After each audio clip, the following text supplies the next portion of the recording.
विचार विमर्श करे, तो इस पड़ाव को भी पार करके वो व्यूढ़ विकल्प जो नाम तीसरा पड़ाव का है, उस तक पहुँच जाता है। तो यहाँ पर गुरुजी समझाते हैं कि ये जो पड़ाव आता है, इस पड़ाव में अगर कोई बहुत दुखी है अपने जीवन से, तो वैराग्य से भक्ति में आने का वो मार्ग वो ढूँढता है कि वैराग्य में उसके घर से उसको वैराग्य प्राप्त हुआ क्योंकि वो बहुत दुखी था अपने जीवन में। तो अपने जीवन के दुखों से परेशान होकर के वो भक्ति में आता है। तो अगर इस प्रकार से अगर कोई व्यक्ति भक्ति में आता है, तो वो भक्ति में ज़्यादा दिनों तक टिक नहीं सकता।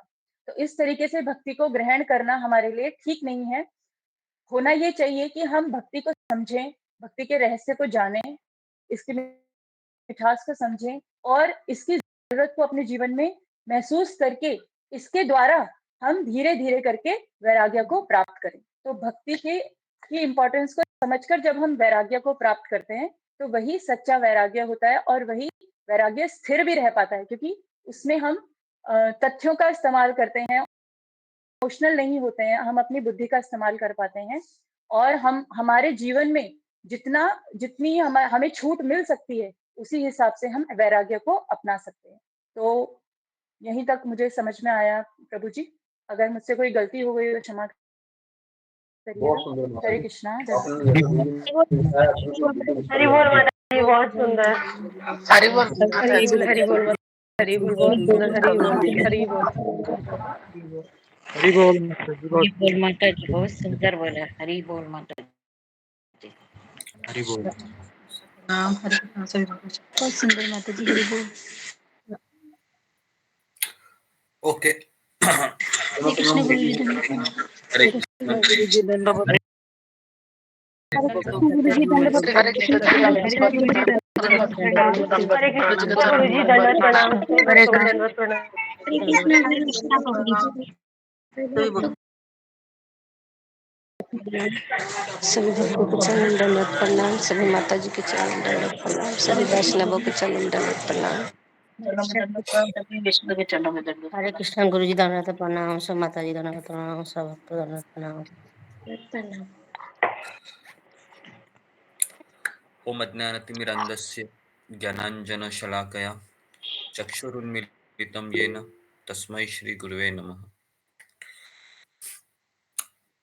नमो विष्णुपादाय कृष्णप्रेष्ठाय भूतले श्रीमते भक्तिवेदान्त स्वामिनिति नामिने नमस्ते सरस्वती देवे गौरवाणी प्रचारिणे निर्विशेष शून्यवादी पाश्चात्य देशतारिणे। हे कृष्ण करुणा सिंधु दीनबंधु जगतपते गोपेश गोपिका कांत राधा कांता नमोस्तुते। तप्त कांचन गौरांगी राधे वृंदावनेश्वरी वृषभानुसुते देवी प्रणमामि हरिप्रिये। वाञ्छाकल्पतरुभ्यश्च कृपा सिन्धुभ्य एव च पतितानां पावनेभ्यो वैष्णवेभ्यो नमो नमः। श्री कृष्ण चैतन्य प्रभु नित्यानंद श्री अद्वैत गदाधर श्रीवासादि गौर भक्त वृंद।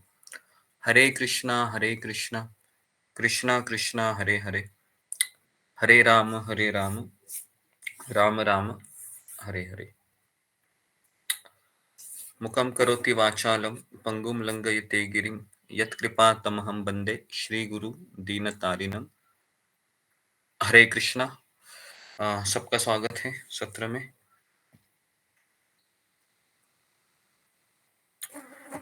ओके, तो कल जगन्नाथ दास बाबा जी महाराज का तिरुभाव तिथि था और इसके उपलक्ष्य पर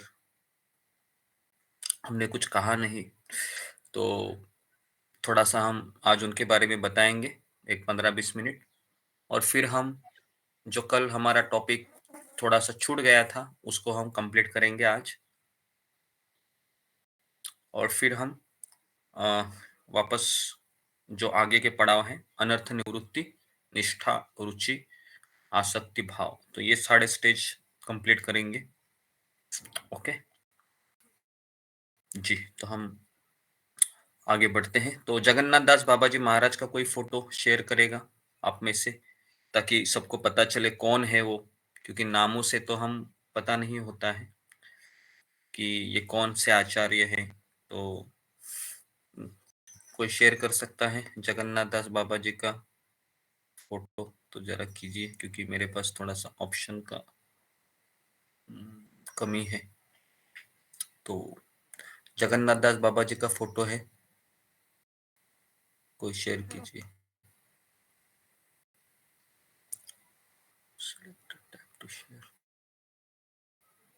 ओके, अगर कोई नहीं कर रहा है तो मुझे करना होगा लगता है।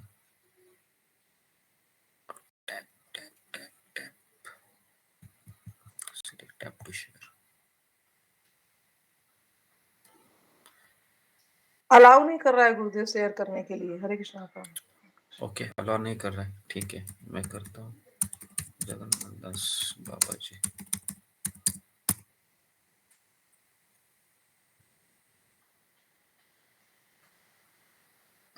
जी, ओके ओके, सबको दिखाई दे रहा है जगन्नाथ दास बाबा जी का फोटो? क्या मेरा शेयर वगैरह हो रहा है? नहीं हो रहा है, ठीक है, नहीं गुरुजी। Okay. Select tap to share entire screen, Windows.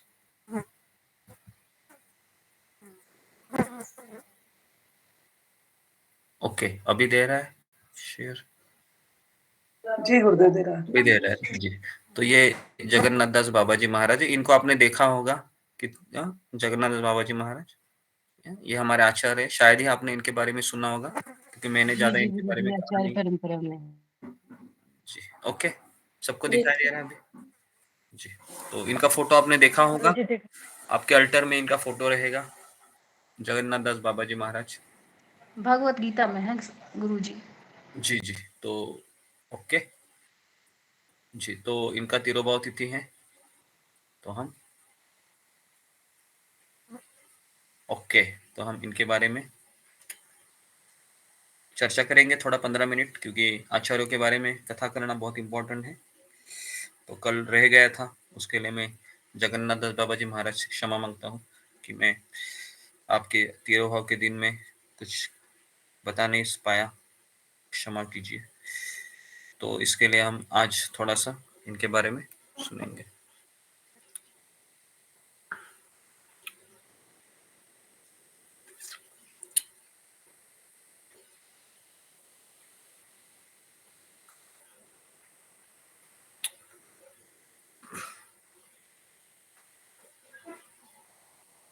जी, तो जगन्नाथ दास बाबा जी महाराज ये किनके आध्यात्मिक गुरु थे, मतलब शिक्षा गुरु? तो जो भक्ति विनोद ठाकुर। भक्ति विनोद ठाकुर। हाँ, भक्ति विनोद ठाकुर महाराज के ये शिक्षा गुरु थे। और ये कितने साल जिए थे? 145। तो हाँ, 145 ईयर्स ये जिए थे। ओके, और इनके आध्यात्मिक गुरु का नाम लिखिए, मधुसूदन दास बाबा जी महाराज। इनसे दीक्षा ली थी इन्होंने, मधुसूदन दास बाबा जी महाराज। और कई वर्षों तक वृंदावन के सूर्य कुंड में भजन किया इन्होंने। ओके, तो ठाकुर भक्ति विनोद को जगन्नाथ दास बाबा जी से शुद्ध भक्ति सेवा पर बहुमूल्य निर्देश प्राप्त हुए थे। इनका अभ्यास 6 महीने ये नवदीप धाम में रहते थे और 6 महीने ब्रज मंडल में रहने का इनका अभ्यास था। तो अपने समय के दौरान ठाकुर भक्ति विनोद ने कहा कि जगन्नाथ दास बाबा जी गौर और ब्रज मंडल और पुरुषोत्तम क्षेत्र में सबसे उन्नत उस समय के रसिक वैष्णव थे। और भक्ति विनोद ठाकुर ने उन्हें वैष्णव के प्रमुख सार्वभौम की उपाधि दी। तो इसके लिए उनका एक प्रणति मंत्र है, किसको पता है इनका प्रणति मंत्र? जगन्नाथायते नमः, ऐसा एक प्रणति मंत्र है। गौर आविर्भाव भूमेस्तु निर्दिष्ट सज्जन प्रिय वैष्णव सार्वभौमा श्री जगन्नाथायते नमः। जी, तो ये इनका प्रणति मंत्र है ना। अगर आपके पास मंगलाचरण होगा भजन की किताब में, तो उसमें ये प्रणति मंत्र है ना। गौर आविर्भाव भूमेस्तुम निर्दिष्ट सज्जन प्रिय वैष्णव सार्वभौमा श्री जगन्नाथायते नमः। तो इनका प्रणति मंत्र है। तो 125 साल की उम्र में उनका शरीर अर्थवृत्त की तरह मुड़ा हुआ दिखाई देता था। मतलब आपने देखा होगा थोड़ा सा उनका गर्दन है झुकी हुई है ना, 125 साल की उम्र में। तो उसकी पलके, ये पलके होती थी ना, इसको पलके कहते हैं। ये पलके मंच की भारी पर्दों की तरह उसके आंखों पर लटक गई, मतलब इतना भी खुलती नहीं थी आंखें। दोनों ओर खड़े होकर दो शिष्य उनकी झुकी हुई पलके उठाते थे ऐसे, ताकि वह गिरिराज गोवर्धन के अपने विग्रह को तुलसी मंजरियां अर्पित कर सके। इसका अर्थ क्या है? जब तक मेरे शरीर में प्राण है तब तक मुझे भगवान की सेवा करनी है। जब तक मेरे शरीर में प्राण है ना, मेरा मन कार्य कर रहा है, तब तक मुझे भगवान की सेवा में लगे रहना है। तो भगवान जगन्नाथ दास बाबा जी महाराज बहुत मुश्किल से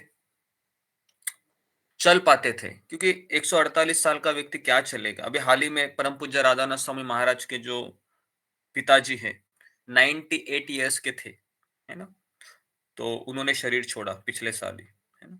तो मायापुर में महाराज गए थे अस्थियों को विसर्जित करने के लिए। तो इनका उम्र था 125 साल की उम्र में मुश्किल से चल पाते थे, इसलिए उनका एक सेवक था, उसका नाम था बिहारी। उनको अपने कंधे पर ऐसे बास्केट पर बैठाता था ऐसे, और उनको ऐसे लेके जाता था, है ना। कितना भाग्यवान है वो बिहारी, पता है क्यों? क्योंकि उसने अपने आध्यात्मिक गुरु की सेवा का अवसर प्राप्त हुआ, है ना। कंधों पर लेके जाते थे, है ना। तो जब भी नाम कीर्तन होता था तो जगन्नाथ दास बाबा जी अपने टोकरी से, है ना, ऐसे टोकरी होती थे, टोकरी से ऊपर से छलांग लगाते थे नीचे, और हवा में 4 फीट उछल जाते थे। अब आप बोलोगे कि ये कैसे हो सकता है? तो ये कैसे हो सकता है? तो हरि नाम है, वह कुछ भी कार्य कर सकता है ना। हरि नाम अगर मुर्दों में भी जान ला सकता है, हरि नाम पत्थर में भी जान लगा सकता है, तो वृद्ध शरीर में क्यों नहीं एनर्जी आ सकती है ना। तो जगन्नाथ दास बाबा जी हैं, अपने टोकरी से 4 फीट हवा में उछल जाते थे और अत्यंत आनंद में नाचने गाने लगते थे, है ना। शारीरिक सीमाओं के बावजूद उन्होंने जोरदार भजन किया। जप और कीर्तन दोनों में उच्च स्वर से जप करने का शौक था।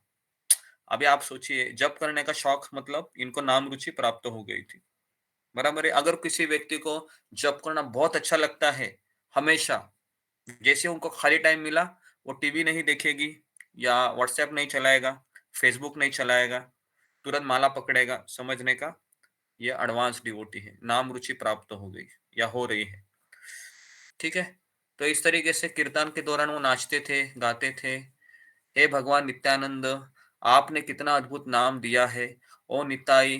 लगभग पूरी रात वो जप करते थे, और और वैष्णवों को वो हमेशा सेवा के लिए उत्साहित रहते थे, और 1108 दंडवत चढ़ाते थे रोज जप करने के बाद। कितना?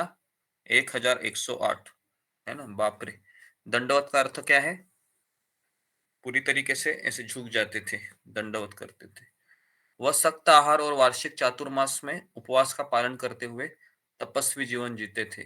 पहले महीने उसमें शाम को केवल 4 केले खाते थे, दूसरे महीने अमृत, तीसरे महीने केवल मट्ठा, और चौथे महीने केवल केले के फूल बिना नमक के उबाल के खाते थे।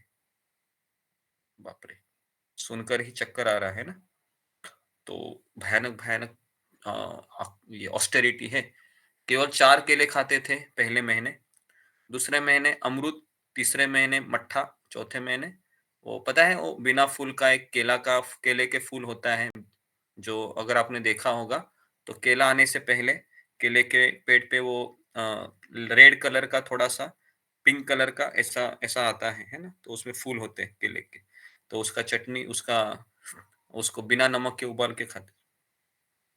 तो एक बार उन्होंने वृंदावन के सड़क सफाई कर्मचारी से रोटी मांगी।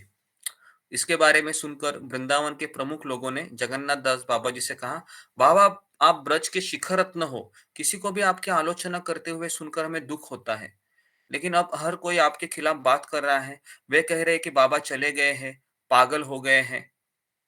अगर वह सदियों पुरानी परंपरा का उल्लंघन करेगा तो समाज का क्या होगा?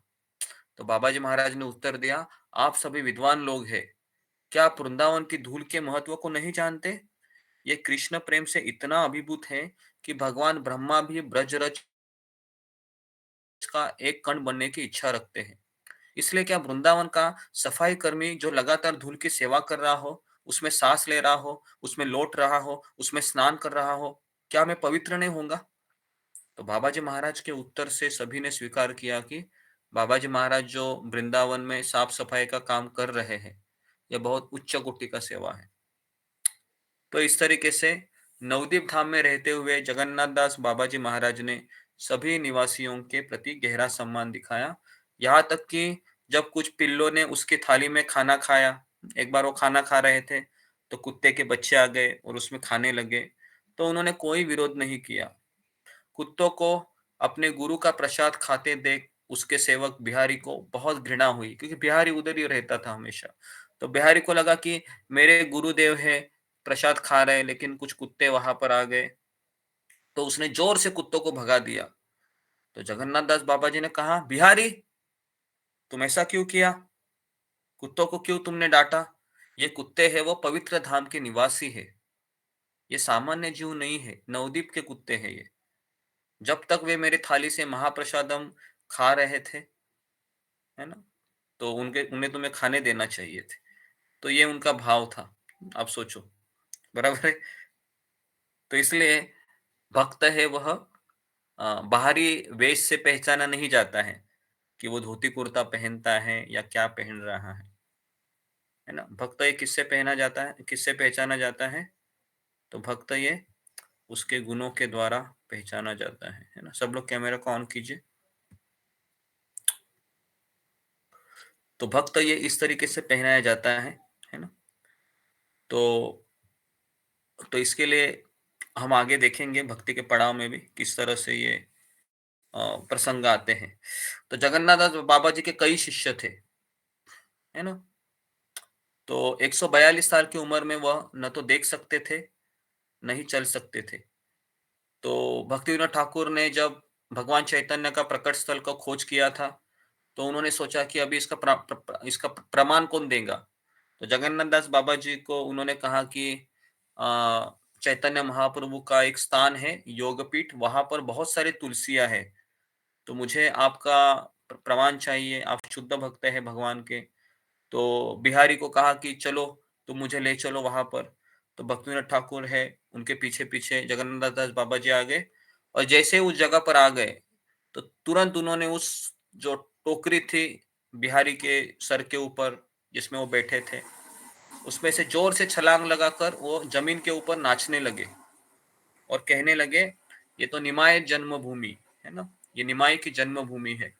तो इस तरीके से वह वहां पर कीर्तन करने लगे। तो ये थोड़ा सा मैंने आपको जगन्नाथ दास बाबा जी के बारे में बताया है ना।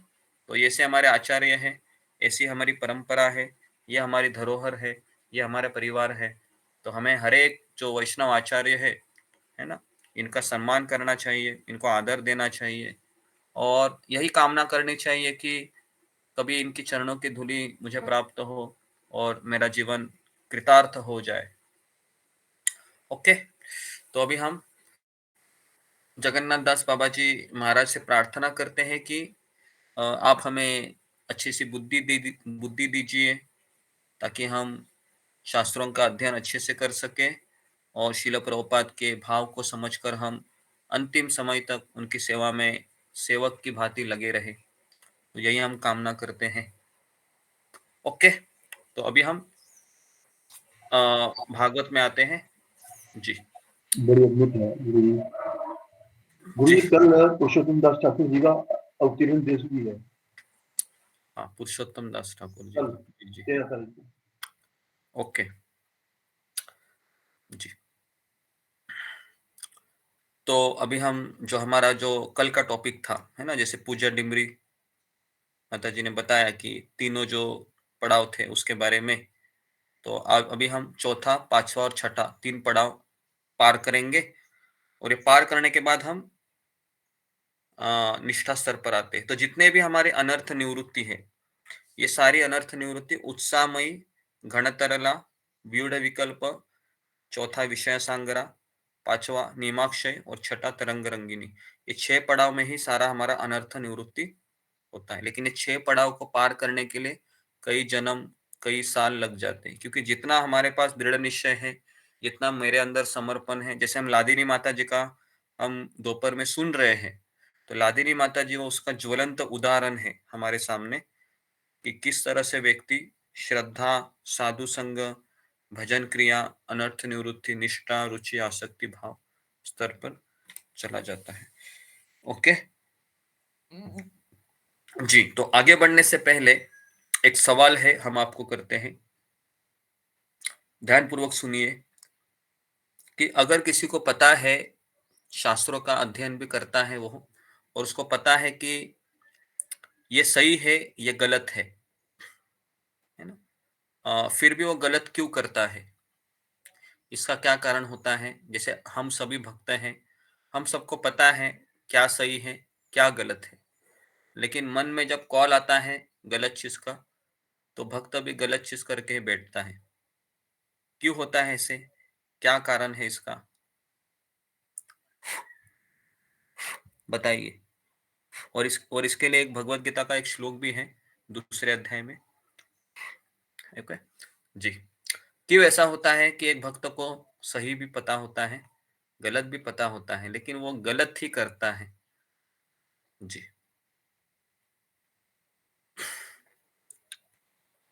जी, अशोक चावला। प्रणाम।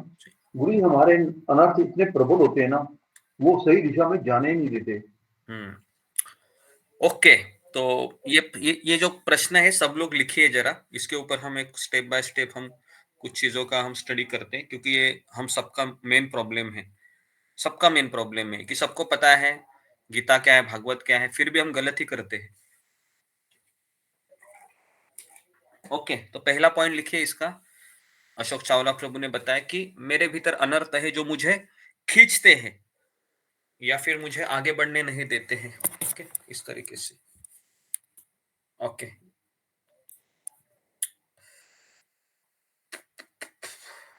ओके, और क्या एक उत्तर हो सकता है जी, फिंगर को रेस रखिए। नेक्स्ट, श्रेयासी इगाड़े। हरे कृष्णा प्रभु जी, सबके चरणों में दंडवत प्रणाम। तो और एक कारण है कि हमारा हृदय दुर्बल्यम होता है, मतलब विल श्रेयसी इगाड़े, तुम्हारे लिए एक सूचना है कि इस क्लास में कैमरा ऑन रखना कंपलसरी है। ओके, तो अगर तुम इसको मिस करोगे तो तुमको फिर ग्रुप से हटाया जाएगा, है ना। तो ये सबके लिए रूल है। ओके, जो लोग नए आए हैं। ओके, बोलो अभी। हरे कृष्णा प्रभु जी, सबके चरणों में दंडवत प्रणाम। तो हमारा हृदय दुर्बल्यम होता है और हमारा असत तृष्णा मतलब मटेरियल अटैचमेंट होता है, इसलिए ये भी एक कारण है। ओके, हृदय की दुर्बलता। Okay, very good. तो ये सेकंड रीजन लिखिए, मेरा हृदय कमजोर है, दुर्बल है। क्यों दुर्बल है, क्या कारण हो सकता है। श्रेयसी इघाड़े, दुर्बलता का कारण भी तो एक बताया है। क्योंकि डिटर्मिनेशन नहीं हम डिटर्मिनेशन नहीं है। ओके, तो ये दूसरा कारण हो सकता है, हृदय दौर्बल्य की कमी, क्योंकि दृढ़ निश्चय नहीं है, इसके लिए भी हम गलत करके बैठते हैं। Okay, next, Reena Gangwar. हरे कृष्णा प्रभु जी, दंडवत प्रणाम। प्रभु जी, हमारे हृदय में कई जन्मों के इम्प्रेशंस छाए होते हैं, जो हमें तीनों गुणों से में हम वशीभूत होते हैं, उसकी वजह से हम ऐसे मतलब बंधे होते हैं, उन कर्मों को करने के लिए बाध्य हो जाते हैं। ओके, तो बेसिकली हमारे प्रीवियस संस्कार बोल सकते हैं, पिछले जन्म के संस्कार हैं, या फिर वो उसी में आ गया, अनर्थ ही में ही आ गया, है ना। तो लेकिन अगर आपको लिखना है तो थर्ड पॉइंट लिख सकते हैं, पिछले जन्म के संस्कार हैं, या पिछले जन्म की वासनाएं हैं, या मेरा स्वभाव है जो पिछले कई जन्मों का इंप्रेशन लेकर आया है, ये भी कारणीभूत होता है। ओके, नेक्स्ट, तो इसको लिखते रहिए और फिर मैं किसी को भी बोलूंगा पढ़ने के लिए। नेक्स्ट, जागृति जाग। हरे कृष्ण, दंडवत प्रणाम गुरु जी, सभी भक्तों को दंडवत प्रणाम। जैसे अभी बताया कि हमारे पिछले जन्मों के संस्कार होते हैं, तो अच्छे और बुरे दोनों प्रकार के होते हैं, लेकिन जो बुरे संस्कार के जो बीज होते हैं हमें हमें परमानेंटली नष्ट कर देने चाहिए होते हैं, जला देने चाहिए होते हैं, लेकिन वो हम कर नहीं पाते हैं। इसके लिए वो फिर से क्या बोलते हैं उसको, इंग्लिश में बोलते हैं ना, वो स्प्राउट हो जाते बढ़ जाते हैं। हैं। ओके। हाँ, बढ़ जाते हैं। तो और यदि हम सत्संग और आध्यात्मिक गुरु के सानिध्य में रहकर ही वो बुरे कर्मों के बीज को हम पूरी तरह से नष्ट कर सकते हैं। इसके ओके लिए नियमित सत्संग और आध्यात्मिक गुरु का सहयोग बहुत ही आवश्यक है। हरे कृष्ण। ओके, तो इसका मेन पॉइंट लिखिए। जो आपने उत्तर दिया, मुझे एक उसमें उत्तर जो मिलना चाहिए था वो मिला नहीं, तो उसको लिखिए जरा। मैं उसका मेन आंसर है कि हम हमारे अनर्थों से आसक्त रहते हैं, या हम भोग ऐश्वर्य से आसक्त रहते हैं। जैसे दूसरे अध्याय में एक श्लोक आता है, भोग ऐश्वर्य प्रसक्तानाम तया अपहयत चेतसा व्यावसायित्मिका बुद्धि समाधो न विधीयते। ऐसा एक श्लोक है। 2.75 सॉरी 2.64 या 65 है। ठीक है, तो इसमें बताया गया है कि जिसका मन ऐश्वर्य भोग इसमें आसक्त है, उसके हृदय में भक्ति की भावना जागृत नहीं होती है। ओके, तो इसके उपलक्ष्य पर एक कहानी है। तो एक बार वेदव्यास ऋषि है और उसके जो शिष्य है उनका नाम है जैमिनी ऋषि। ये आपने सुनी नहीं होगी स्टोरी, ध्यानपूर्वक सुनिए किस तरह से। तो एक बार वेदव्यास है, उनके जो शिष्य है जैमिनी ऋषि, ये दोनों बातचीत कर रहे होते हैं। और बातचीत करते समय व्यासदेव जी कहते हैं वेदव्यास कि हमको पता है कि सही क्या है गलत क्या है, यही सवाल जो मैंने आपको पूछा। तो जैमिनी ऋषि कहते हैं कि अगर किसी को पता है सही है या गलत है तो वह सही ही करेगा, वो गलत कर ही नहीं सकता। तो वेदव्यास ने कहा ठीक है, तो मुझे ऐसा लगता है कि आने वाला समय ही तुमको इस चीज को बताएगा।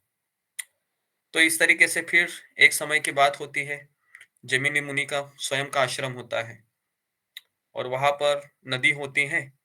तो एक समय की बात होती है कि शाम को एक तूफान आ जाता है और वहां पर एक लड़की है, जवान लड़की है, वहां पर रुक जाती है, तूफान में फंस जाती है।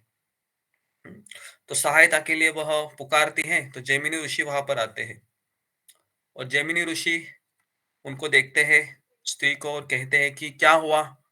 तो कि बहुत हम तकलीफ में हैं, हमें गांव नदी के उस पार जाना है, लेकिन संध्या का समय है। तो जैमिनी ऋषि को दया आ गई, कहा कि चलो चलो आप मेरे आश्रम में चलिए। तो इस तरीके से फिर उनको लेकर गए कुटिया में, और जितना समय वो उनके साथ बातचीत कर रहे थे सारे इंप्रेशन उनमें थे। तो इस तरीके से जैमिनी ऋषि है वह उनको कहे कि कुटिया में आप रहिए, ठीक है, पूरी रात भर आप अच्छे से विश्राम कीजिए, सुबह आप चले जाइए, है ना। तो इस तरीके से फिर वह जैमिनी ऋषि है वह फिर अपनी कुटिया में जाते हैं, वो नहाते हैं और फिर अपना शास्त्रों का अध्ययन करने के लिए जैसे ही पुस्तक खोलते हैं ग्रंथ, तुरंत उसके मन में वो विचार आने लगते हैं उस स्त्री के बारे में, जो जो उनके साथ वो बातें होती हैं। तो सही गलत सही गलत सही गलत सही गलत सही गलत मन में विचार होने लगे। और फिर इस तरीके से धीरे धीरे धीरे धीरे, जैसे गीता में एक श्लोक आता है, ध्यायते विषया पुंसाम संगस्तेषु संजायते, है ना। चिंतन करने से चिंतन करने से चिंतन करने से आसक्ति हो गई। तो उसके पश्चात फिर जैमिनी ऋषि ने क्या किया, पुस्तक को बंद किया धड़ाम करके, और फिर कुटिया से बाहर निकले। और फिर उसको पहले ही कहा था कि अगर मैं भी आऊं तो भी दरवाजा नहीं खोलना, पहले ही बोल दिया था। तो जैमिनी ऋषि गए, है ना, स्त्री के दरवाजे के बाहर, कहा कि मैं यहाँ पर आया हूँ जैमिनी ऋषि, दरवाजा खोलो। तो स्त्री का अंदर से आवाज आता है कि मैं दरवाजा नहीं खोलूंगी करके, क्योंकि आप ही ने कहा था दरवाजा नहीं खोलने का, मैं रहूंगा तो भी। तो इस तरीके से फिर जैमिनी ऋषि कहते हैं कि मेरी कुटी में रह रहे हो, मैंने कोई तुमसे भाड़ा भी नहीं मांगा है, तुम दरवाजा क्यों नहीं खोल रही, दरवाजा खोलो। तो इस तरीके से वो लड़की बहुत डर जाती है, अब तो मैं बिल्कुल नहीं खोलूंगी। तो इस तरीके से जैमिनी ऋषि फिर खिड़की के द्वारा भीतर आ जाते हैं। वो लड़के तुरंत दरवाजा खोलकर भाग जाती है, और फिर जैसे ही, है ना, आगे वो लड़की रहती है, पीछे जैमिनी ऋषि रहते हैं, और इस तरीके से जैसे ही उस लड़की को पकड़ते हैं, तुरंत वो लड़की वेदव्यास के रूप में परिवर्तित हो जाती है। और फिर वेदव्यास कहते हैं, देखा क्या हुआ, तुम तो कह रहे थे सही गलत अगर पता है तो हम गलत नहीं करेंगे। तो जैमिनी ऋषि को पता चला कि ये तो वेदव्यास थे, जिन्होंने मुझे सिखाने के लिए एक स्त्री का रूप लिया था। जी, तो ये स्टोरी है जैमिनी ऋषि की, जो दिन भर क्या करते हैं, शास्त्रों का अध्ययन कर रहे होते हैं। ऐसी एक कथा आती है किसकी, महाभारत में। कौन है वो, पहचान लीजिए, जो इनको भी इसी तरह से इसी दुविधा में फंस गए और अपना मृत्यु हो गया। उनका नाम है पांडु महाराज। ओके, तो पांडु महाराज का भी केस कुछ ऐसा ही था। विश्वामित्र मुनि, तीसरा केस ऐसा ही था। मैं ये उदाहरण आपको इसलिए दे रहा हूं क्योंकि ये जो अनिश्चित भजन क्रिया है ना, इस भजन क्रिया के ही ये पड़ाव है। तो जैसे कि विश्वामित्र मुनि जब तपस्या करने लगे तो तुरंत आवाज आने लगी, है ना, घुंघरू की आवाज आने लगी, आंखें खोली, देखा कौन थी, उर्वशी थी, है ना। मन में इच्छा आ गई, वासनाएं आ गई, चले गए। थोड़े समय के लिए दिमाग ठिकाने पे आया, फिर वापस मेडिटेशन करने लगे। उसके बाद वापस कौन आई, रंभा आ गई। रंभा के ऊपर क्रोध किया, गुस्सा हो गया, वापस सोचने लगे ये मैंने क्या किया, पहले लस्ट बाद में गुस्सा, है ना। तो वो सोच रहे थे कि अभी मैं क्या करूं, क्यों नहीं मेरा हो रहा है, सब कुछ तो मैं छोड़कर यहाँ पर आया हूँ, जंगल में ध्यान लगा रहा हूँ, क्यों नहीं हो रहा है। तो सोचा कि वशिष्ठ मुनि के पास ही जाता हूँ, क्योंकि क्योंकि उन्हीं के कारण मैं सब कर रहा हूँ। तो वशिष्ठ मुनि कहते हैं कि तुम्हारा इंटेंशन गलत है, क्योंकि तुम ये सब क्यों कर रहा है, तुम मेरे ऊपर विजय प्राप्त करने के लिए कर रहा है, तो इसके लिए पहले इंटेंशन बदलो, पहले भक्ति का भावना से तुम तपस्या करो। फिर विश्वामित्र मुनि वो भगवान का ध्यान करके तपस्या करते, फिर, है ना, उनको ब्राह्मण का पद सब प्राप्त होता है। और वही विश्वामित्र मुनि फिर प्रभु रामचंद्र के एक लीला में उनको एक, है ना, रोल मिल जाता है। तो कहने का तात्पर्य है कि ये जो 6 पड़ाव है ना, उत्साहमयी, घन तरला, फिर व्यूढ़ विकल्प, ओके। उसके बाद चौथा क्या है आज अभी, जी, क्या क्या लिखवाया था मैंने चौथा, अशोक चावला प्रभु, विशेष विशेष संग्रह। हाँ, विषय संग्रह, है विषय ना, जी, संग्रह। ओके। तो अभी मैं आपको थोड़ा सा, मुझे एक मिनट दीजिए, किताब खोलता हूं मैं। जी, तो विषय संग्रह में क्या होता है, थोड़ा सा अभी हम इसको पढ़ेंगे, क्योंकि जब तक हम पढ़ाई नहीं करेंगे पता ही नहीं चलेगा क्या सही है क्या गलत है।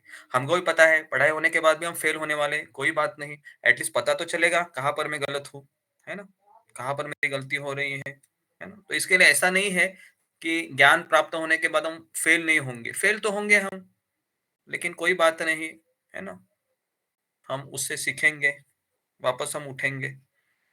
तो ज्ञान प्राप्त होने का तात्पर्य ये नहीं है कि हमें फेल नहीं होना है।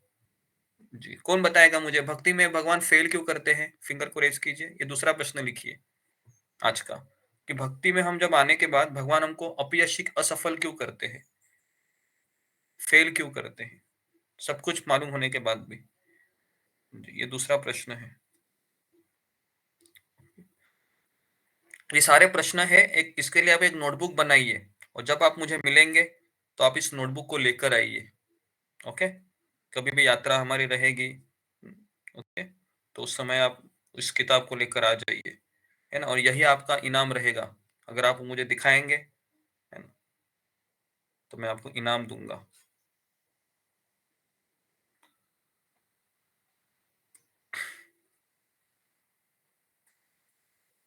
ओके जी, कौन मुझे बताएगा क्यों भगवान हमको फेल करवाते हैं, क्यों नुकसान करवाते हैं, रीति दवास। हरे कृष्ण गुरु जी, दंडवत प्रणाम। हरे कृष्ण, सही भक्तों को दंडवत प्रणाम। गुरु जी, इसलिए क्योंकि ताकि हम में अहंकार ना आ जाए। ओके जी, ये पहला उत्तर मिला है, अहंकार ना आ जाए। Very good. नेक्स्ट जी, वृषाली। हरे कृष्ण गुरुजी, दंडवत प्रणाम। जिस तरह से रीति माता जी ने कहा वो एक है, और अगर हम हर पड़ाव में यशस्वी हो जाएंगे तो हमें आगे बढ़ने की उतनी उत्सुकता नहीं होगी और हमें लगेगा कि हमें अभी सब कुछ प्राप्त हुआ है। ओके, आगे नहीं बढ़ेंगे, ये दूसरा उत्तर हो सकता है। भक्ति में तीव्रता नहीं आएगी, दूसरा उत्तर लिखिए। भक्ति में तीव्रता नहीं आएगी, तीव्रता नहीं आएगी। तीसरा उत्तर क्या हो सकता है जी? रेखा बंडाले। हरे कृष्णा गुरुजी, दंडवत प्रणाम। गुरुजी, क्योंकि भगवान हमें शुद्ध बनाना चाहते हैं और विनम्र भी। हाँ, ओके, ये सही उत्तर हो सकता है कि भगवान हमें विनम्र बनाना चाहते हैं, क्योंकि विनम्र व्यक्ति कब होता है? असफल होता है। असफल होने के बाद ही व्यक्ति विनम्र हो सकता है, नहीं तो कैसे होगा विनम्र? आपको गीता आ रही है, भागवत आ रही है, आप जपा अच्छे से कर रहे हैं, आप सेवा अच्छे से दे रहे हैं, रोज क्लास में आ रहे हैं, क्या विनम्रता आएगी? विनम्रता थोड़ी ना आएगी। तो विनम्रता कैसे आती है? असफलता होने के बाद आती है ना। असफल होंगे हम भक्ति में, तो लिखिए कि विनम्र बनाने के लिए भगवान असफल कराते हैं। Okay, next Meenakshi Rawat. हरे कृष्ण गुरुजी, दंडवत प्रणाम।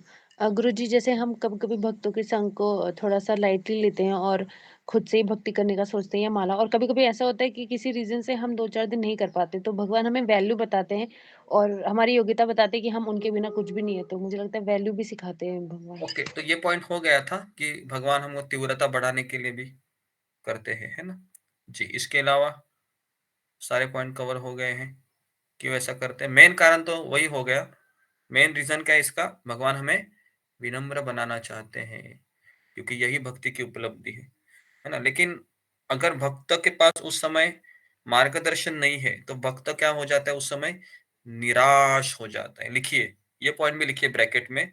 असफलता आने के बाद बिना मार्गदर्शन के भक्त निराश हो जाता है। वो विनम्र नहीं होता है, वो एक तो निराश हो जाता है, नहीं तो फिर वो सोचता है भक्ति मेरे बस की नहीं है। तो बहुत ये एकदम थीन लाइन है। परीक्षा का पेपर वही होगा, लेकिन उसके रिजल्ट दो प्रकार के मिलते हैं, एक तो वो विनम्र बनेगा, नहीं तो निराश होगा। और अक्सर व्यक्ति निराश ही होता है, विनम्र नहीं होता है। क्यों नहीं होता है? Lack of guidance, lack of guidance, lack of guidance. Okay, तो ये दूसरा हमने प्रश्न देखा कि किस तरह से भक्ति में आने के बाद असफलताएं भगवान क्यों देते हैं।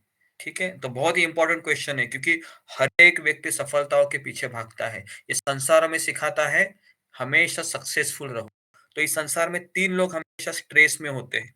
लिखिए, इस संसार में 3 लोग हमेशा प्रेशर में होते हैं। प्रेशर मतलब हमेशा एंग्जाइटी में। 3 प्रकार के लोग। पहला है मिस्टर परफेक्शनलिस्ट, मतलब हमेशा बोलता है मुझे सक्सेस ही चाहिए, मुझे सफलता ही चाहिए, मैंने कभी अपयश पचा नहीं सकता मैं। तो जो मिस्टर परफेक्शनलिस्ट होते हैं, अच्छी पत्नी चाहिए मुझे, एकदम गुड लुकिंग, हमेशा उसने, है ना, टिप टॉप रहना चाहिए। पता है कुछ ऐसे हस्बैंड होते हैं, हमेशा मैं आऊंगा टिप टॉप दिखना चाहिए, साड़ी बीड़ी एकदम टॉप।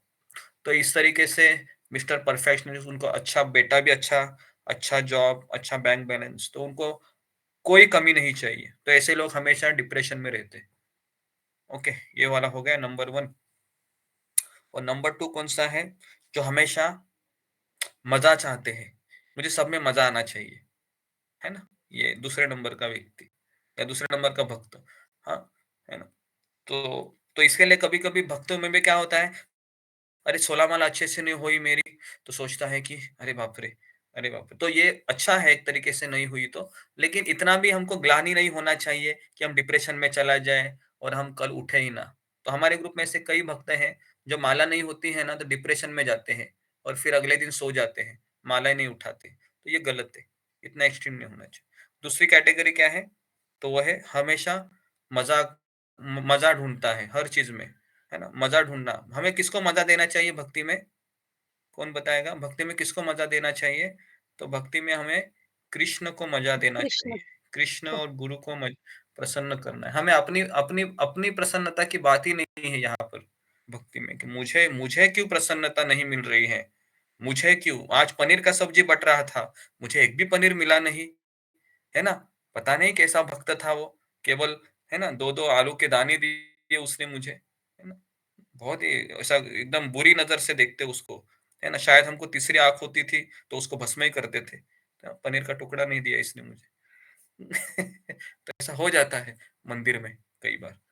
Okay okay. और दूसरा, ये 2 कैटेगरीज के हो गए। और तीसरा है, 1 मिनट, तीसरा मैं आपको बताता हूँ, भूल गया मैं, क्योंकि ये हमारे लिए बहुत इंपॉर्टेंट नॉलेज है। तीसरा है हाँ, तीसरे होते हैं जो लोग कंट्रोलर मेंटालिटी में होते हैं, कि चीजों को कंट्रोल रखते हैं। पत्नी कंट्रोल में रहनी चाहिए, ओके, पति कंट्रोल में रहना चाहिए, बच्चा कंट्रोल में रहना चाहिए। तो ऐसे लोग हमेशा डिप्रेशन में होते हैं, है ना। कंट्रोलिंग मेंटालिटी वाले, मिस्टर परफेक्शनलिस्ट, और तीसरा है एंजॉइंग मेंटालिटी वाले। तो ये तीनों लोग हमेशा डिप्रेशन में रहेंगे, है ना। ओके, हमेशा डिप्रेशन में रहेंगे तीनों लोग। और आप में से कितने लोग हैं इन तीनों कैटेगरी में आते हैं? फिंगर को रेज कीजिए। हम सब आते हैं, ऐसा मुझे लगता है एक भी व्यक्ति नहीं होगा। हमेशा वो सोचता है मैं परफेक्ट ही रहूंगा। हमेशा वो सोचता है मुझे मजा आना चाहिए, कुछ भी हो मजा मिलना चाहिए, मजा आना चाहिए बस। और तीसरा कैटेगरी क्या है? मैं कंट्रोल बनूंगा घर का, चीजें मेरे अंडर होनी चाहिए। ओके जी। तो ऐसा व्यक्ति हमेशा क्या रहेगा? क्या रहेगा? दुखी रहेगा, दुखी। निराश। सोचो, तो जिनको जिनको दुखी निराश नहीं बनना है, आज से ही छोड़ दो कंट्रोलर मेंटेलिटी, छोड़ दो। कंट्रोल हमारे हाथ में कुछ नहीं है, कुछ नहीं संसार में। हम कठपुतली है, क्या कंट्रोल करेंगे? किसको करेंगे? किसको भी नहीं कर सकते, है ना। बच्चा है, बोलती है माँ, है ना, कुछ 5-6 साल बच्चा होता है माँ के अंडर, बाद में फिर वह माँ को छोड़ के चला जाता है ना। और जैसे जवान होता है तो फिर तो परमानेंटली छोड़ देता है माँ को, है ना। कहाँ कंट्रोल किया उसने? तो ऐसी कहावत है, माँ ने बच्चे को इतना कंट्रोल नहीं करना चाहिए, या इतना अपने, है ना, अपने अंदर नहीं रखना चाहिए कि वह सांस ही ना वो ले पाए और उधर ही मर जाए। खुला भी रखना चाहिए, जाओ भाई, तुम्हारा जीवन है, तुम जियो, कभी किसी को कंट्रोल मत करो। ना पत्नी को कंट्रोल करो, ना पति को करो, ना बच्चे को करो। उसकी जिंदगी है भाई, जीने दो। अरे वो कृष्ण को छोड़कर आया है, वो तुम्हारे पास क्या रहेगा? बराबर है, वो कृष्ण को छोड़कर आया है अपने एंजॉयमेंट के लिए, वो तुम्हारे पास क्या रहेगा? बराबर है कि नहीं? क्या लगता है आपको? थोड़ा सोचो इसके बारे में। वो कृष्ण को छोड़कर आया इस भौतिक जगत में, तो वो आपके साथ कैसे रहेगा? इम्पॉसिबल है ना। कोई किसी के साथ रहता नहीं है, कोई नहीं रहता किसके साथ। जिसको जिसको मजा चाहिए वो चला जाता है। ओके, तो ये है कंट्रोल मेंटालिटी, छोड़ दो। दूसरा है जो हमने बात किया, मिस्टर परफेक्शनलिस्ट। वो तो भक्ति में सबसे बड़ी बीमारी है। हम परफेक्शन नहीं है, हमारे पास 4 चीजें हैं जिससे हम अपूर्ण है। कौन सी है वो? पहला है, हम धोखा देते हैं, किसी को भी धोखा देने की प्रवृत्ति, है ना। चाहे कितना भी व्यक्ति सच बोल रहा होगा, उसके ऊपर जब आएगा ना तो बोलेगा मैंने कब बोला था। देखा आपने ऐसे लोग? देखे है कि नहीं? मैंने कब बोला था? मैंने बोला ही नहीं था, तुमने शायद कुछ गलत सुन लिया। तो ये होते हैं, है ना, धोखा देने का प्रवृत्ति। दूसरा होता है कि हमेशा भ्रम में रहता है वो, है ना, बराबर है, 7वें आसमान में रहता है जमीन पे होने के बाद भी। तीसरा है वो हमें उसकी इंद्रिय अपूर्ण है। और चौथा क्या है? हाँ, चौथा क्या? क्या करता बार है? बार वो क्या क्या करता करता है? बार बार और क्या करता है? त्रुटियां, गलती करता है गुरुजी। हाँ, गलती करता है, जी जी जी, गलती करता है। ये चौथा चीज है। तो इसके लिए मिस्टर परफेक्शनिस्ट बन सकते हैं? क्या लगता है आपको? मिस्टर परफेक्ट कदापि नहीं, भूल जाओ उसको। थोड़ी बहुत कमियां सब में है इस संसार में। सर्वगुण संपन्न किसी को पति पत्नी चाहिए तो कहाँ मिलेगा? यहाँ पर नहीं मिलेगा। सर्वगुण संपन्न मतलब उसमें रजोगुण भी है, सर्वगुण मतलब तमोगुण भी है, और उसमें रजोगुण भी है। उसको कहते हैं सर्वगुण संपन्न। ओके, तो ऐसी ही पत्नी, ऐसे ही पति मिलते हैं इस संसार में, सर्वगुण संपन्न रजोगुण भी है, तमोगुण भी है, सत्वगुण भी है। ओके जी, तो यहाँ पर मिस्टर परफेक्शनिस्ट कोई नहीं है, सब ऐसे ही है, कैसे तो एडजस्ट कर लो, है ना, अपना काम चलाओ, बाद में निकल जाओ। और तीसरा है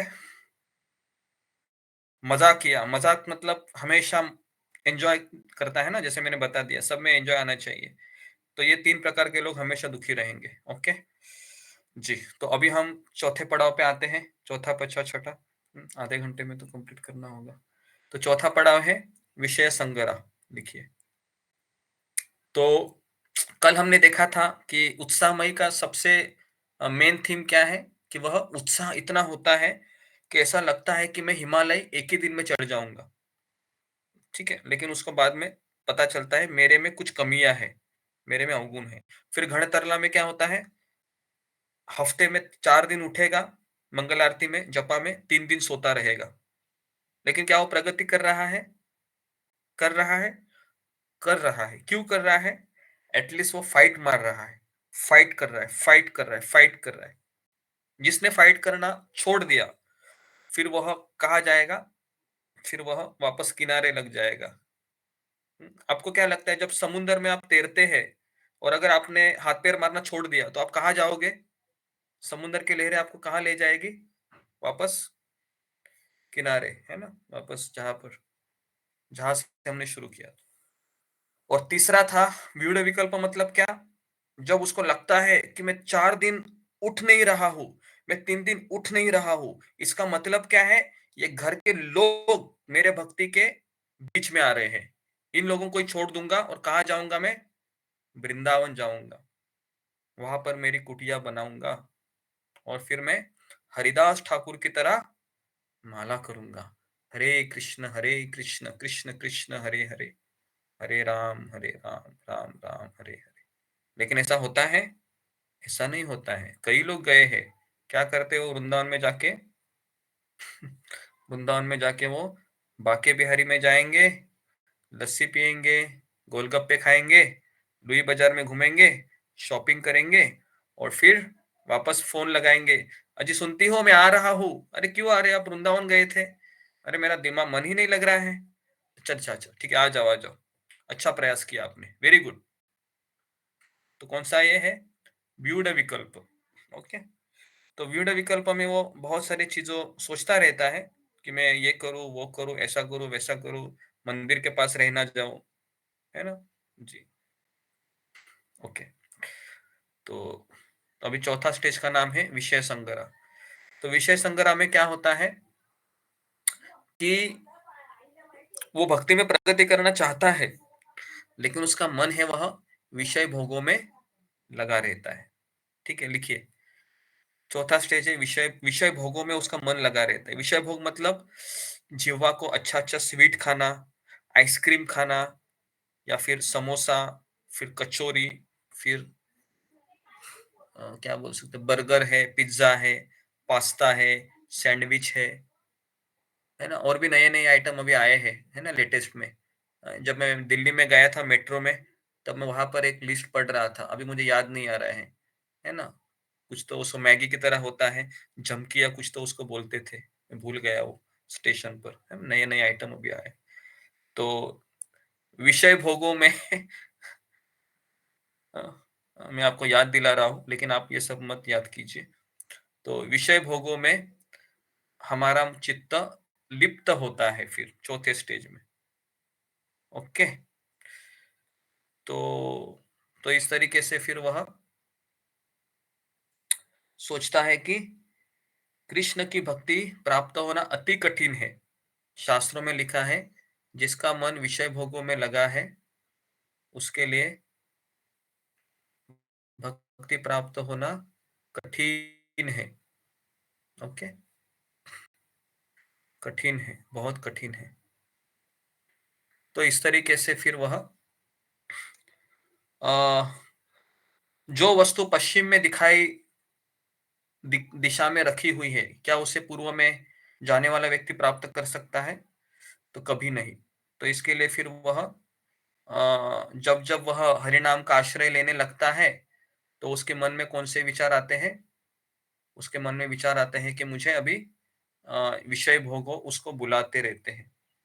ठीक है, तो इसके लिए फिर वह आगे नहीं बढ़ पाता है, तो उसका युद्ध है वो चलता रहता है। किसके साथ? विषयों के साथ। जैसे माला करने बैठता है तो उसको अपनी मनपसंद चीज याद आती है। वो क्या थी मनपसंद चीज? क्या होता है बताए? माला आप जैसे आप करते हैं हरे कृष्ण हरे कृष्ण हरे कृष्ण, तो बहुत तीव्रता से आपको एक किसी की याद आती है। पता है किसकी आती है? कौन बताएगा? आपका आपका खूबसूरत साथी, जो को कभी कुछ बोलता नहीं है, हमेशा आपका कहना मानता है, उसका नाम है मोबाइल। आती है कि नहीं याद? है ना, बराबर है जी। तो इस तरीके से विषय भोगों में मन लगा रहता है, चौथा स्टेज है ये। ठीक है, तो लेकिन वह उसको पता है कि ये गलत है, चैंटिंग करते समय मोबाइल देखना गलत है। कभी कभी लोग चैंटिंग करते समय पता है क्या करते हैं? ये हर एक को देखते रहते हैं, ये कैसे जप करते, ये कैसे करते, ये कैसे करते हैं, ये कैसे करते हैं ना, और उसी में उनका कभी कभी टाइम चला जाता है ना। कभी कभी ये सोचते हैं कि अरे ये माता जी कल आई थी आज आई नहीं, कहाँ रह गई, तो उसके बारे में भी सोचते रहते हैं। जब करे हरे कृष्णा हरे कृष्णा हरे कृष्णा, अरे आई नहीं आज, कल तो दिखी थी, हरे राम राम राम हरे हरे। तो इस तरीके से फिर हमारा मन, है ना, तो इसके लिए परित्याग करने पर, असमर्थ होने पर फिर घृणा करते हैं। तो ये हो गया चौथा स्टेज। तो इसमें वो क्या कर रहा है, उसको पता चल रहा है। हाँ, क्या आप ये मत सोचिए कि वो गलत कर रहा है, उसको पता चल रहा है कि कहाँ पर मेरी गाड़ी खिसक रही है, पटरी से निकल रही है। उसको पता है बहुत ज्यादा स्वीट खा रही हूं मैं, या फिर बहुत ज्यादा ही शॉपिंग करा है मैंने, या बहुत मेरा मन उत्तेजित हो रहा है, या बहुत मैं टीवी देख रहा हूँ, या बहुत फेसबुक पे घूम रहा हूँ, एटसेट्रा एटसेट्रा। उसको पता है ये बंद करना चाहिए, लेकिन नहीं हो रहा है। कितने लोगों का ये प्रॉब्लम है? फिंगर को रेज कीजिए। कितने लोगों का ये प्रॉब्लम है? उसको पता है ये गलत है, इसमें अटक रहा हूं मैं, लेकिन क्या करे, इससे मैं निकल ही नहीं रहा हूँ। जी, ओके, बहुत लोगों का प्रॉब्लम है ये, बहुत लोग, है ना, क्योंकि भक्ति में सबसे बड़ा प्रॉब्लम यही है कि हमारा मन है वो भोगों में तुरंत जल्दी चला जाता है, तुरंत जल्दी। जैसे माला खत्म हो गई, कितने लोगों का ये अनुभव है? 16 माला हो गई, तुरंत हम मोबाइल लेते हैं। कितने लोगों का ये अनुभव है? जैसे ही 16 माला हो गई, तुरंत क्या क्या मैसेज आया, खट खट खट खट खट खट खट खट। फिर उसको तसल्ली मिलती है। वो तसल्ली माला खत्म करने की नहीं होती है। पता है वो तसल्ली कब किसकी होती है? मैंने मोबाइल लिया और सारे मैंने जितने भी मेरे मैसेज को अटेंड किया। वाह कृष्ण, कितना अच्छा गिफ्ट दिया है तुमने, वाह, माला क्लिक करके आज बहुत खुशी मिली, बहुत आनंद आया, है ना जी। तो आनंद पता है वो किसका होता है?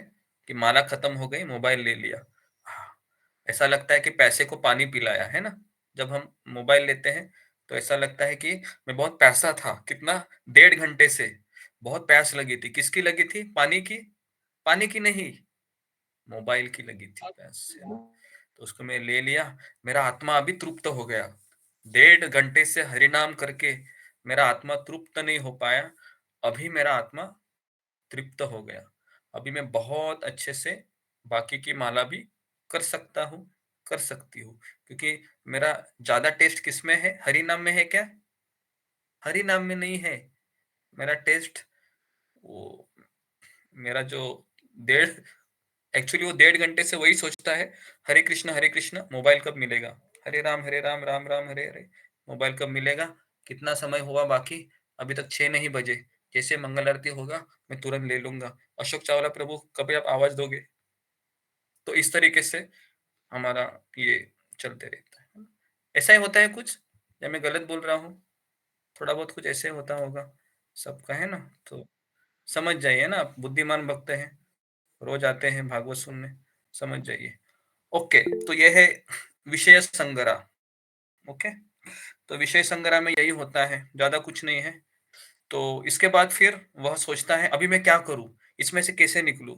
तो फोन घुमाता है फिर वो, है ना, किसी को, हरे कृष्णा प्रभु जी, मुझे बहुत जपा में अड़चने हो रही है, मेरा मन ही नहीं लग रहा है, मैं क्या करूं। तो फिर वो आपको पूछेगा आप क्या करते हो जपा के समय? मोबाइल कर देखता हो। किसको देखते हो? फेसबुक में होता हूं मैं। अच्छा ऐसा है क्या? ठीक है, कल से यहाँ पर आ जाओ जॉब करने के लिए, मेरे साथ बैठो, है ना? क्या मोबाइल लेके आओ? नहीं मोबाइल नहीं, मोबाइल घर में ही रख के आ जाओ। तो इस तरीके से फिर उसका जपा इम्प्रूव होता है, फिर वो नेक्स्ट स्टेज पे जाता है। तो नेक्स्ट स्टेज है निमाक्षय। ओके, अगला स्टेज है निमाक्षय।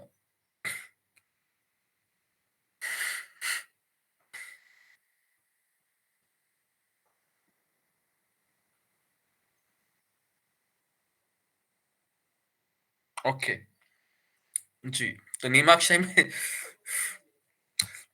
अभी निमाक्षय में क्या होता है देखिए, निमाक्षय में क्या होता है कि जब उसका मन भोगों में आसक्त होता है तो अपने मन से बहुत फ्रस्ट्रेट होता है वो, और फिर वो क्या सोचता है, कल से मैं 16 नहीं, कितना माला करूंगा, कल से मैं 5 माला बढ़ाऊंगा, कल से मैं 21 माला करूंगी, 21 माला करूंगा, क्योंकि मेरा मन बहुत विचलित हो रहा है।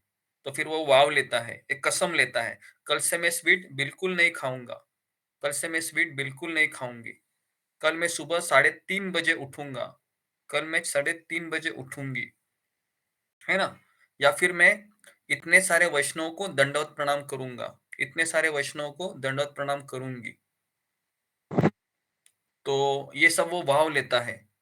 वाव मतलब संकल्प लेता है कि मैं इतने सारे नियम किसी भी हालत में करूंगा। ऐसे कितने लोगों के मन में आया है? फिंगर को रेज कीजिए कि ऐसा कभी होता है, आप फेल हो जाते हो या एक दिन मंगल आरती में नहीं उठते हो, तो आपको ऐसा लगता है कि यस, कल तो मैं कुछ भी करूंगा, थोड़ा सा आधा घंटा जल्दी उठूंगा, है ना? जी, होता है, सबके साथ होता है ना? एक खून खौल उठता है ना, जब एक दिन माला नहीं होती है ना? तो लगता है कि यस, कुछ तो करेंगे अभी, है ना? जी, तो फिर वो नियम लेता है, लेकिन नियम पालन करने में वो सफल होता है क्या? नहीं होता है। वो वहां पर भी उसकी गाड़ी रुक जाती है। तो ये फिर ये कौन सा स्तर है? ये है निमाक्षय। निमाक्षय मतलब बहुत बड़े बड़े बातें करता है, अपने मन से करता है कुछ नहीं, है ना? कुछ लोग तो हमारे ग्रुप में ऐसे हैं कि कितनी बार भी उसको डांटू, सुधरते ही नहीं। वो पता है वो कुत्ते की दुम होती है ना, उसको पाइप में डालो, किस में भी डालो, वो कैसी अब निकलेंगी तो कैसी ऐसी ही रहती है ना, पता है? ऐसे ऐसे ऐसे ऐसे घूमती रहती कुत्ते की दुम, देखो। तो कुछ ऐसे होते हैं, कितना भी बोलो उठेंगे ही नहीं। तो मैं सोचता हूँ कि फिर ये है ना, वो उसी की तरह है, कुत्ते की दुम की तरह। इसको कितना भी बोलो, कितने भी प्रवचन सुनो, ये ऐसे ही रहेंगे, क्योंकि इन्होंने एक नियम लिया है क्या, कि मुझ पे किसी ने कितना भी बोलो, मैं ऐसा ही रहूंगा या मैं ऐसा ही रहूंगी, मैं बिल्कुल नहीं बदलूंगा। तो फिर वह आसानी से आराम से उठेंगे 6:30 बजे, 7 बजे, और फिर कहेंगे, देखो, इस जिंदगी में मुझे केवल प्रवचन ही सुनना होगा, 9 से 10, 3 से 4, बस माला माला नहीं होगी मेरी। कभी कभी कभार टाइम मिलेगा तो कर लूंगा, मैं कर लूंगी, है ना? ऐसे हमारे ग्रुप में बहुत लोग हैं, है ना, मुझे पता है। कभी मंगल आरती में दिखेंगे नहीं, लेकिन गीता क्लास में, भागवत क्लास में हमेशा रहेंगे। तो इसके लिए प्रगति नहीं हो पाती है फिर। ओके, तो ये हो गया निमाक्षय। ओके, तो इस दशा में श्रद्धा की वृद्धि होने से, है ना, तो जी, तो ये प्रगति कर रहा है कि नहीं? क्योंकि उसका पालन नहीं हो रहा है अभी, है ना, पालन नहीं हो रहा है उसका, तो क्या वो प्रगति कर रहा है? कर रहा है प्रगति। क्यों कर रहा है? क्योंकि वह नियम बना रहा है ना? इसमें दो चीजें होती है, अगर नियम पालन करेगा तो अगला स्तर पे जाएगा, अगर नियम नहीं होगा तो फिर वह कॉल करके पूछेगा, क्या करूं, क्या करूं, क्या करूं, क्या करूं, क्या करूं? तो फिर अगला पड़ाव, फिर वो सफल हो जाता है किसमें? नियम को पालन करने में। वो रेगुलरली स्टेडी उसका लाइफ हो जाता है। फिर रोज मंगल आरती आएगा, रोज 4 बजे जपा टॉक सुनेगा, रोज 6 बजे तक वो जपा कंप्लीट होगा, 6:30 बजे तक मंगल आरती करेगा, फिर 9 से 10 क्लास करेगा, 3 से 4 क्लास होगा, ऐसे स्मूथ उसका लाइफ शुरू हो जाता है। फिर तो फिर अगला स्तर क्या आता है? अगला स्तर आता है तरंग रंगिनी, आखिरी पड़ाव। देखिए, छठा पड़ाव है तरंग रंगिनी। तरंग रंगिनी मतलब जी, इसमें क्या होता है कि भक्ति का स्वभाव है कि जब कोई ये 5 स्तर को क्रॉस करता है, तो उसके भीतर भक्ति का उदय होता है। और फिर सारे लोग उसको देखते हैं कि पिछले 1 साल से, 2 साल से, 2.5 साल से ये आ रहा है, आ रही है, कभी इसने मंगल आरती मिस नहीं किया, हमेशा प्रवचन में उत्तर देता है, उत्तर देती है, कितना अच्छा भक्त है, मंगल आरती अच्छे से बोलता है, सेवा करता है, क्या जबरदस्त भक्त है रे तू। तो इस तरीके से लोग उसको ग्लोरीफाई करते हैं, स्तुति करते हैं, फूलों के हार पहनाएंगे, आपको कहेंगे कि आप कितने अच्छे भक्त हैं, है ना, आप इनके शिष्य हैं, राधानाथ महाराज के शिष्य हैं, यहाँ जाते वहां जाते, इतना करते, वो करते, ऐसा वैसे। तो आपको क्या होगा फिर, क्या आता है फिर, ज्यादा ही किसी ने फूलों का आपके ऊपर ऐसे, है ना। पता है एक दिन आदमी को बहुत सुख मिलता है, कौन सा दिन होता है पता है आपको? हर हर स्त्री और पुरुष में एक दिन ऐसा आता है कि उसको काफी लोग देखते हैं, कैमरा भी मेरा ऐसे उसके ऊपर ही आजू बाजू घूमते रहते हैं। वो दिन होता है उसके शादी का, शादी का। है ना। तो उस दिन आपको पता होगा कि सब लोग मेरी तरफ देखते हैं, तो उन दोनों को लगता है कि हम दोनों बहुत स्पेशल है। लेकिन स्पेशल वगैरह कुछ नहीं होता है भाई, सब लोग आपको मजा देख रहे होंगे हैं, अभी ये भी दलदल में गिरने वाले हैं, है ना। हम तो गिर चुके हैं, ये दलदल में गिरने वाले, सब लोग आपका मजा देख रहे होंगे, ये देखो अभी अभी इनका इनका नंबर है, इनकी बारी है। तो यही हाल है ना। लेकिन दोनों को क्या लगता है, हम स्पेशल है, कैमरा मेरी तरफ घूम रहा है ना जी, है ना। तो ये हाल है ना। तो तरंग रंगिनी में क्या होता है, ठीक ऐसे ही होता है ना। सारे भक्त उसकी स्तुति करते हैं, कहते हैं कितने अच्छे भक्त हैं आप, कितना अच्छा है। तो ये सब करते करते करते करते 3 चीजों पे वो फंस जाता है। वो कौन सी 3 चीजें हैं? प्रतिष्ठा, इसका भूखा हो जाता है। फिर भूखा मतलब एक तरीके से दारू की नशा है, उससे व्यक्ति निकल सकता है, लेकिन जिसको मान सम्मान की भूख लग गई है वो कभी नहीं निकलता है ना। कितने लोगों ने ये अनुभव देखा होगा, शायद आपके जीवन में नहीं होगा, लेकिन देखा है आपने ऐसे लोगों को जिनको रोज सम्मान मिल रहा है, और रोज सम्मान मिलने के कारण इतना उनका कॉलर टाइट होता है, छाती चौड़ी हो जाती है, और फिर वो ऐसे चलते हैं जैसे लगता है कि ये इतना अहंकार से मत्त हुआ है। कुछ लोगों को पैसे का घमंड होता है, कुछ लोगों का अपना जो रेपुटेशन, सोशल स्टेटस का घमंड होता है। तो इस तरीके से फिर वो उसके अधीन हो जाते हैं। खास करके मैंने गवर्नमेंट एम्प्लॉय देखे हैं, गवर्नमेंट सर्वेंट जो बड़ी पोस्ट पे होते हैं, है ना, उनका ऐसा रुबाब होता है कि देखते भी नहीं आपको, इस साइड हो जाओ चलो, है ना, इस तरीके से, साहब आ रहे, साहब आ रहे, साइड हो जाओ। तो उनको बहुत अच्छा लगता है ना। जैसे वो आएंगे, 4 व्हीलर का दरवाजा खुलेगा, ये साहब जा रहे हैं, साइड में हो जाओ। तो इस तरीके से फिर ऐसा व्यक्ति क्या होगा फिर, ऐसा व्यक्ति फिर उसका अधीन हो गया, पूजा लाभ प्रतिष्ठा। इसके लिए राधानाथ महाराज का एक प्रवचन है, बहुत सुंदर प्रवचन है, उसका नाम है don't become prisoner of success. मतलब सफलता के पिंजड़े में कैद मत हो जाइए। बहुत सुंदर प्रवचन है। सफलता का भी पिंजड़ा होता है, जब अधिक सफलताएं मिलती हैं तो हम पिंजड़े के अधीन हो जाते हैं, फिर हम सफलता सफलता सफलता ही ढूंढते रहते हैं। तो don't become prisoner of success. Okay, तो ये तरंग रंगीन स्तर है, यहाँ पर ही हम गुलाठी मारते हैं। बहुत सारे भक्त हैं, यहाँ तक आते हैं कैसे तो, लेकिन यहाँ से आगे नहीं बढ़ पाते। यहाँ से वही व्यक्ति आगे बढ़ पाएगा जिसका सही में भगवान के ऊपर प्रेम है, जिसका सही में अपने गुरु के ऊपर प्रेम है, वही आगे बढ़ जाता है, निष्ठा पर आता है। नहीं तो निष्ठा स्तर भी प्राप्त नहीं होता है। ठीक है, तो यहाँ पर मैं रुकता हूँ, समय हो रहा है। तो किसी का कुछ प्रश्न है इसके ऊपर, तो कुछ प्रश्न उत्तर लेंगे। तो ये मैंने 6 पड़ाव को मैंने बता दिया। ये 6 पड़ाव को पार करने के बाद हम निष्ठा स्तर पे जाते हैं, अनर्थ निवृत्ति क्लियर हो जाती है, क्योंकि सारे अनर्थ इसी 6 पड़ाव के बीच घूमते रहते हैं, ऊपर नीचे नीचे ऊपर आगे पीछे। ओके,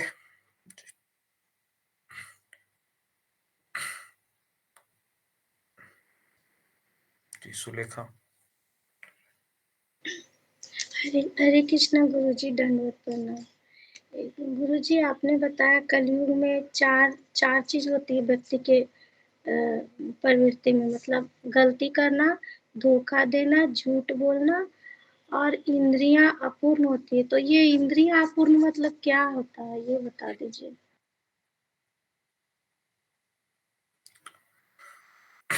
इंद्रिय अपूर्ण होना मतलब हमारी इंद्रिय है वो अपूर्ण है। जिस तरह से कान है, कान हमारी ज्यादा चीज सुन नहीं सकता है ना। लेकिन तो हमारी इंद्रिय अपूर्ण है। हमारे नाक है, हमारे आंखें हैं। आंखें हम कितना देख सकते हैं? 10 मीटर 20 मीटर का ही देख सकते हैं।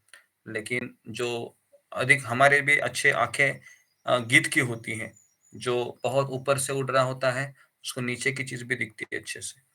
तो इसके लिए हमारी इंद्रिय अपूर्ण है, सारी इंद्रिय। ओके जी, नेक्स्ट रेखा बंडाले। धन्यवाद गुरुजी। हरे हरे कृष्णा गुरुजी, दंडवत प्रणाम। सभी भक्तों को दंडवत प्रणाम। गुरुजी, वो जैमिनी ऋषि का आपने स्टोरी बताया था, तो अगर हमारे साथ ऐसा हो तो क्या करें? मतलब हम गलत सिचुएशन में सही निर्णय कैसे लें, ये कैसे समझेगा? रोज लेक्चर आप सुन रही है, मुझे ऐसा लगता है, तो इसकी कोई ये नहीं है ना। हमें केवल आज्ञाओं को फॉलो करना है भक्ति में, जो आपको कहा जाए वो करना है। और दूसरा है, हमारी साधना अच्छी होनी चाहिए, और हम बिना ऐसा कोई निर्णय नहीं लेना चाहिए जिससे मेरी माला रुक जाए।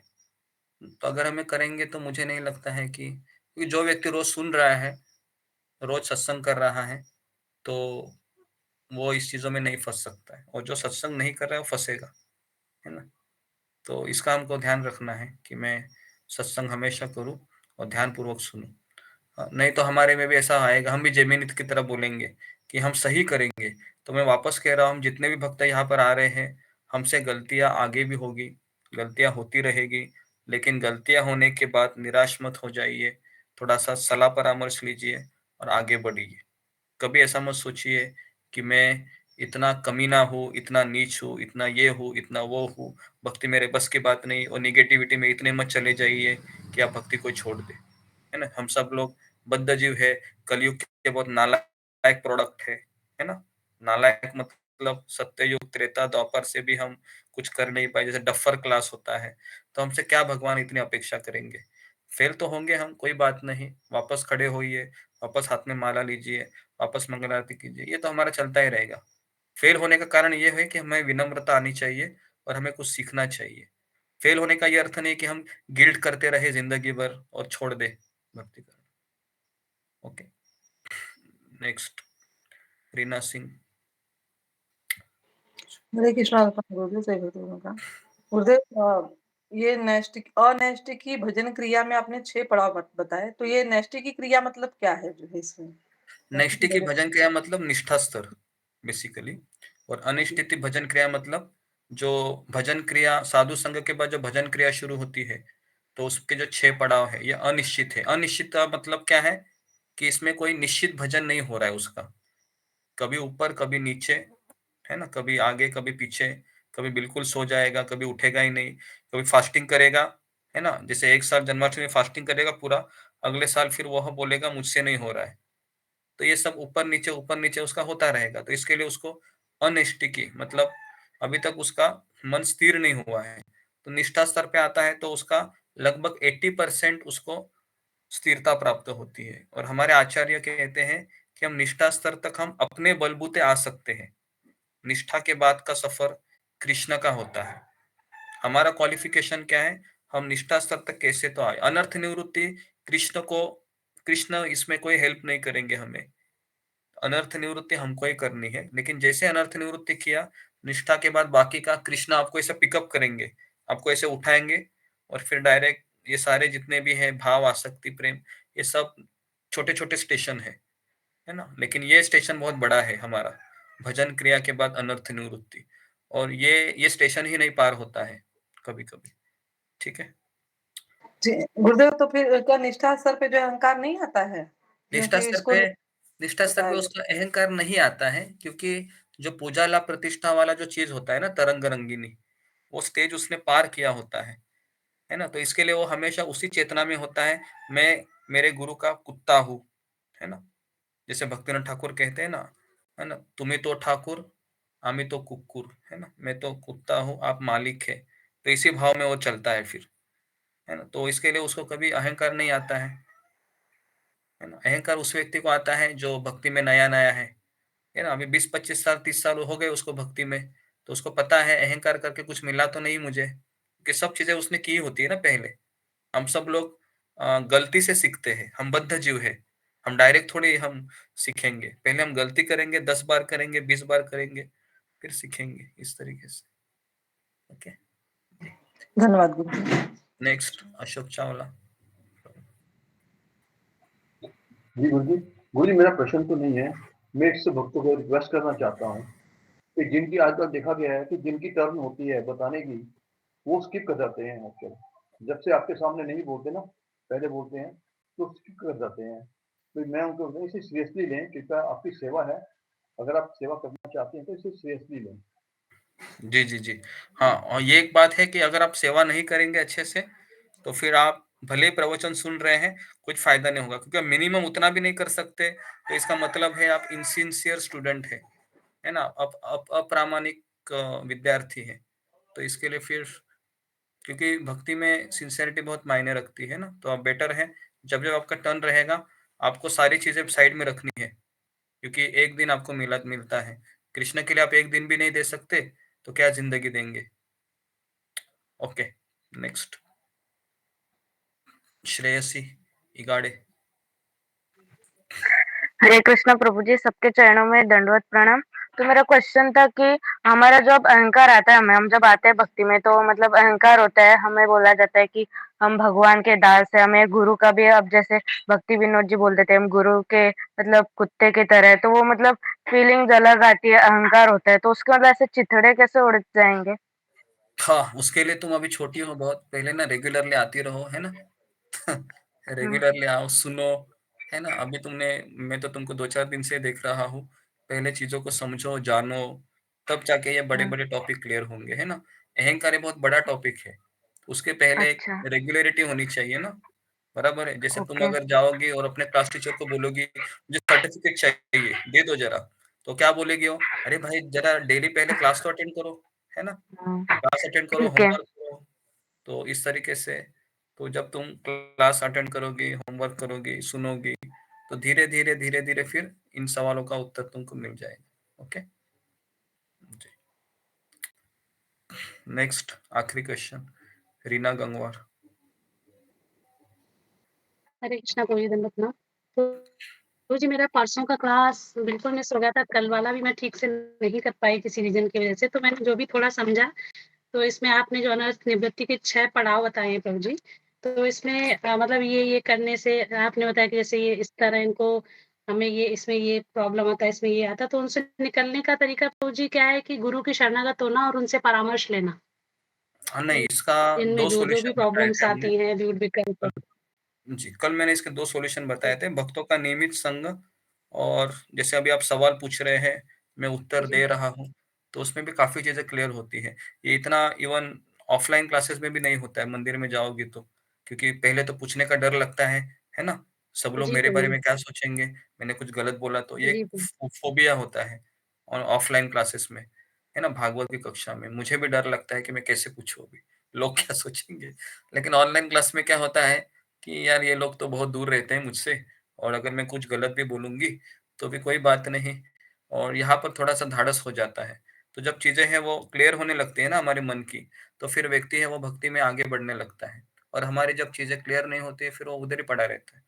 तो इसके लिए सवाल पूछने चाहिए, है ना? तो इसका यही 2 चीज़ें हैं कि हमें भक्तों का संग नियमित लेना चाहिए। छूटने का अर्थ है कि कहीं न कहीं हम फिर अस्थिर होते हैं। है ना? फिर हम निष्ठा स्तर पर कैसे आएँगे? अगर चीज़ें छूट रही है मतलब हम निष्ठा स्तर नहीं प्राप्त किए। अभी भी हम भौतिक चीज़ों को लेकर बैठे हैं। है ना?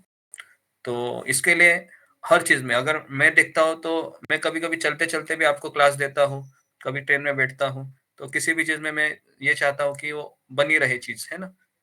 तो ऐसा आप लोगों का भी कमिटमेंट होना चाहिए, है ना? क्योंकि घर परिवार की चीज़ें तो होती ही रहेगी। प्रभुपाद कहते हैं कि संसार की चीज़ें कभी रुकने वाली है नहीं, आप बूढ़ी भी हो जाएगी तो भी आपको वही करना है जो अभी भी कर रही है। तो इसके लिए हमें एटलीस्ट 1 घंटा, 1.5 घंटा सिंसियर होना चाहिए। ओके। जी, तो यहाँ पर मैं रुकता हूँ, समय ज़्यादा हो गया प्रभु जी है। एक तो भक्तों का निमित संग बोला और दूसरा कौन-सा बोला प्रभु जी? दूसरा है दूसरा कौन-सा मार्गदर्शन, बोला प्रभु जी? गाइडेंस गाइडेंस मार्गदर्शन। जी प्रभु जी। ओके, तो थैंक यहाँ यू सो पर मैं मच प्रभु रुकता हूँ। आप सबका बहुत बहुत धन्यवाद। श्रील प्रभुपाद की जय। गुरुदेव जय जय जय हरे कृष्ण गुरुजी दंडवत हरे कृष्ण प्रभु जी। हरे कृष्णा सर्वत्र को दंडवत प्रणाम, हरे कृष्णा धर्म के दंडवत प्रणाम, हरे कृष्णा कर्म के दंडवत प्रणाम, हरे कृष्णा जन्म के दंडवत के दंडवत प्रणाम, हरे कृष्णा प्रभु जी दंडवत प्रणाम, क्षमा के दंडवत प्रणाम, हरे कृष्ण सर्वत्र प्रणाम, हरे कृष्ण।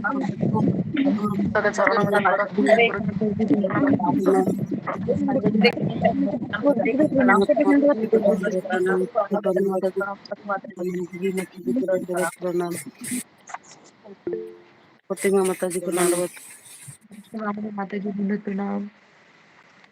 सभी भक्त दंडवत प्रणाम।